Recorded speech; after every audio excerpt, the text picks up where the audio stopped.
Guys, today we're out here on our local lake dragging some baits for blue cats, and I'm getting ready to tie up some dragging rigs, and I wanted to share with you guys the way I've been tying up my dragging rigs and what I've been using.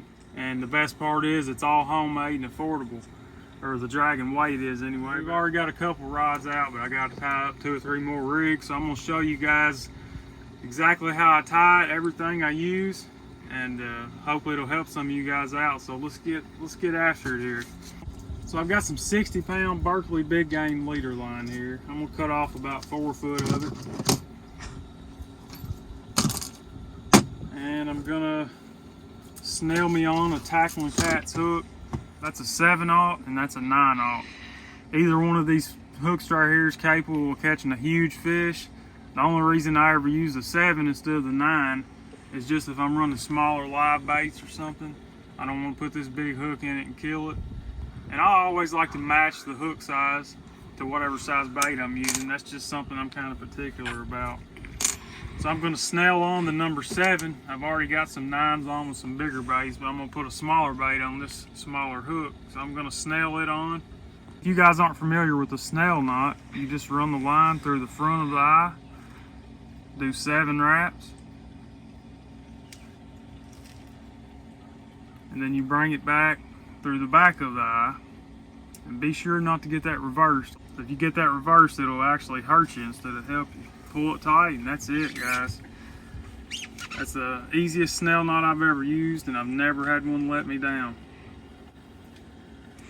And then we're going to put us a float on here, and this float is a really important part of our dragging setup, guys, because it's not just any float. I found these floats on Amazon, and I'll put a link to them in the description. They're super tough. You can't put a dent in them or anything. And these things, I've already proved it to myself, guys. These things will float a whole skipjack. I've done it, I've seen it.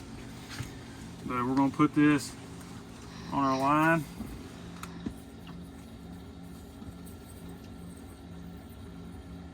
And I like to put it about 4 or 5 inches above my hook.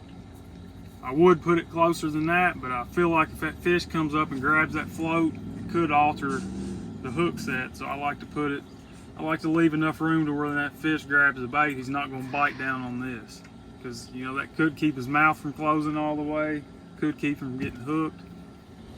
Sometimes I put these ball and chain swivels in between my hook and my float here, but I'm kind of in a hurry tonight. We don't have much time to fish, so I'm not going to worry about it tonight. I don't think it makes a huge difference.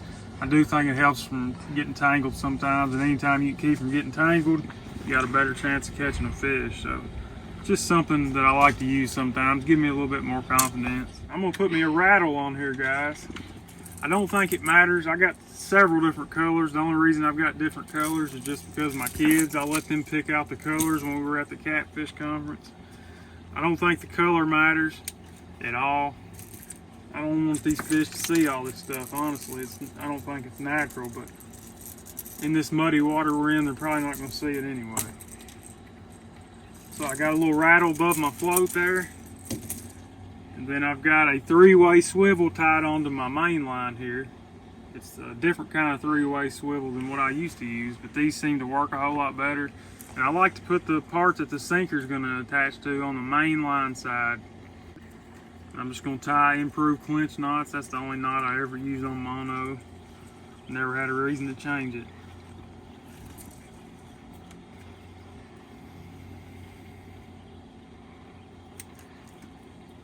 And I've got some of these little quick snaps.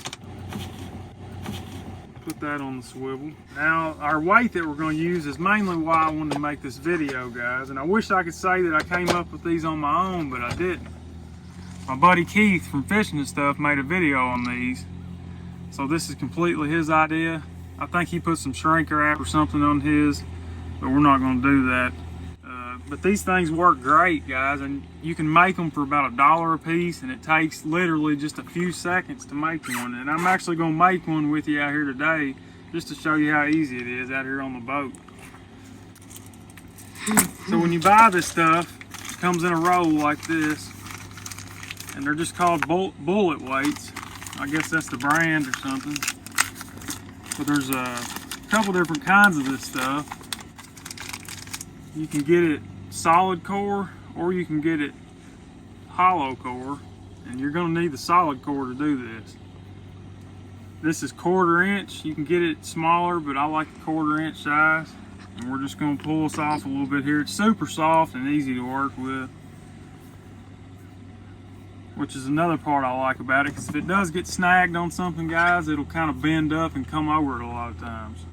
So as far as I know, guys, I've never actually weighed it, but from what I've heard, the 1/4 inch size of the solid core wire, I think it is about 1 ounce every 3 inches. I used to use 2-ounce dragging weights, guys, but with these big floats that I'm using nowadays, 2 ounces plus the momentum, the speed of the boat, it'll actually pick your bait up off the bottom, or pick your sinker up off the bottom. So we're gonna use 3 ounces, which is gonna be 9 inches. That's gonna be roughly 3 ounces. Don't have to be exact, but I know it's close. I'm gonna cut that off. We're just gonna hammer a flat spot on the end of this. You don't have to hit it real hard. Just tap on it a little bit. Kind of sharp on the end. I'm gonna get that off so I don't cut my line. I got a 9/32 drill bit here. I'm gonna drill a hole. Just leave enough on top right there, guys, to where your clip's not gonna pull through.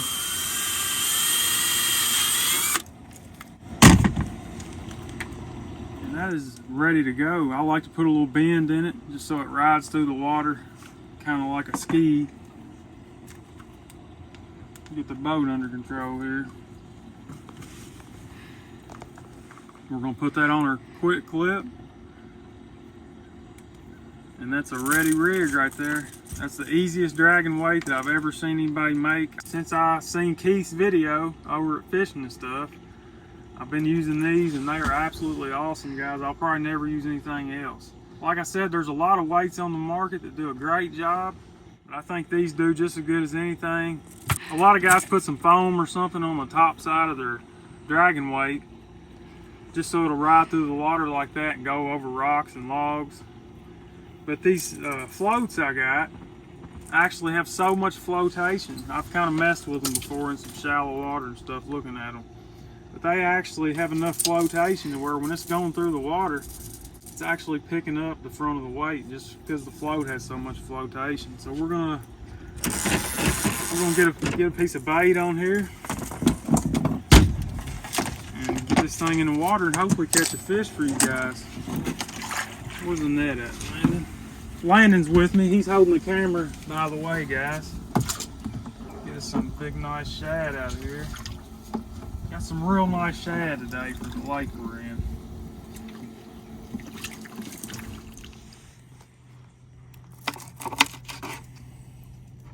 That'll be 2 pieces of bait. But for these 8-10 inch shad, that's all the hook you really need right there, in my opinion. And that's a pretty good sized piece of bait. I'll show you guys just how much flotation that you get off this. We got that piece of shad on there, and the float is not hardly suspended at all. It's all still out of the water. I'm just telling you guys, you can put a whole skipjack, I mean a big skipjack on there, and that'll float it. Especially you put some momentum from the boat when you're dragging. And we might be getting a bite right there. Is that a bite, Landon? On the monster rod? Yeah, looks like it.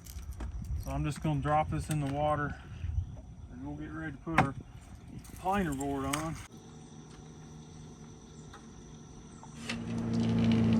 Don't drill holes in the boat, it'll sink. Oh, there, look. There's a hole in the boat.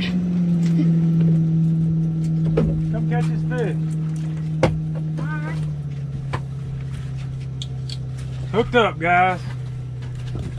What you got, son? We're gonna need the net. No net. Probably been in the rod. He nailed it though. Or we didn't get skunked anyway.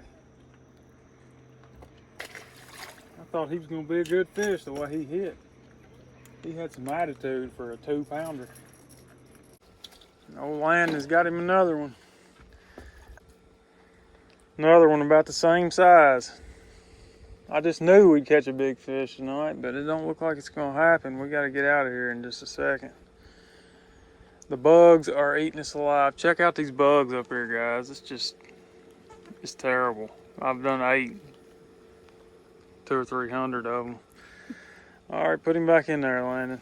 We might have time for one more fish. I don't know. The fish seem to be biting. We just can't get on a big one. All right, guys, we're gonna go ahead and get out of here. We got some weather coming in, but we did manage to catch 3 little blues in the short amount of time we were here, so that's good. I'll put a link in the description on where I get the floats that I use. I'll also put a link in the description on where I get the solid core wire at to make the dragon weights. And there'll also be a link to Fishing and Stuff's YouTube channel. He does a great job on his videos, guys, so be sure to check him out if you haven't. Got some really useful information over there. But I want to thank you guys for watching. God bless you guys. We'll see you next week. You gotta be kidding me.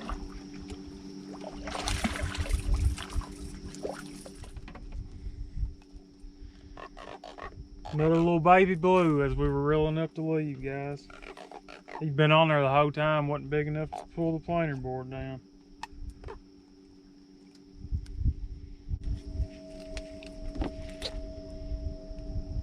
He pooped on me.